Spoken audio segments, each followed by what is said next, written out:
What would losing this particular school mean for the students of West Hartsville School? I think it would be a drastic event for the children. Will this affect the way you drive in any way? Do you ever use any handheld devices or any sort of thing, or do you eat while you drive? No, whatever when we No, drive. we will not walk that. We look at the road, especially at our age. No, we don't do that. If you were to pick out probably the most important ones, either to you or to others, or even contentious issues, which ones would you jump out in your mind? I think one issue that the town will be facing shortly is the possible closure of West Hartsville Elementary School. Well, that's it for my questions. Is there anything else I should have asked or that you want to bring up or say? That's a good question.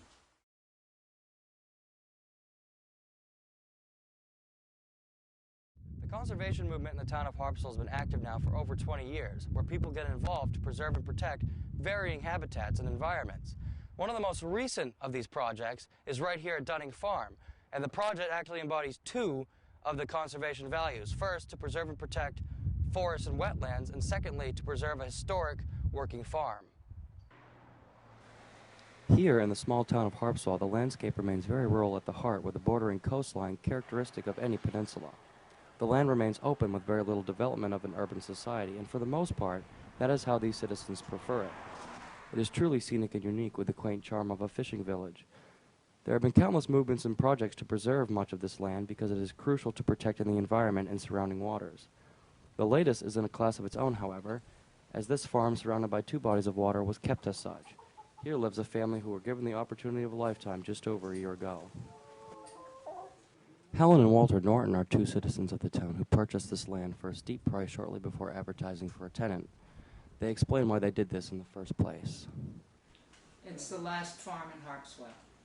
There's so much development taking place, and most of it, much of it, the good farms are going, because they're the best locations for new housing and that sort of thing. And people can't afford the estate taxes, and so they sell them. Okay, maybe 10 minutes. Joe Grady is the tenant of this farm now, where he lives with his family while also working as a high school teacher in the city of Portland. He remains grateful for his newfound opportunity.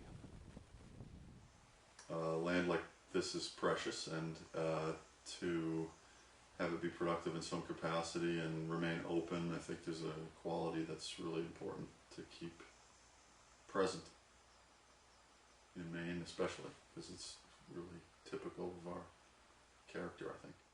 The winter inhabitants are the sheep, the cows, and the chickens. Without knowing the future, that's our goal, is to create become part of this community as much as we can. It's been a really warm and receptive community, and we feel like there's definitely a place in this community for a local farm raising a diversity of products, and we feel really good about our first year, and we'll just hopefully continue that as long as possible.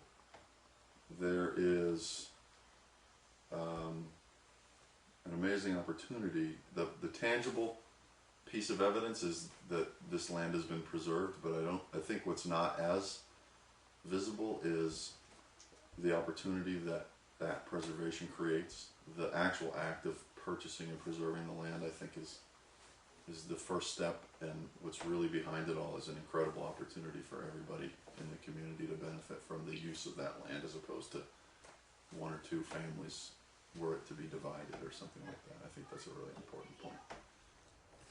Reporting for CMJ 351, this is Thomas Owen.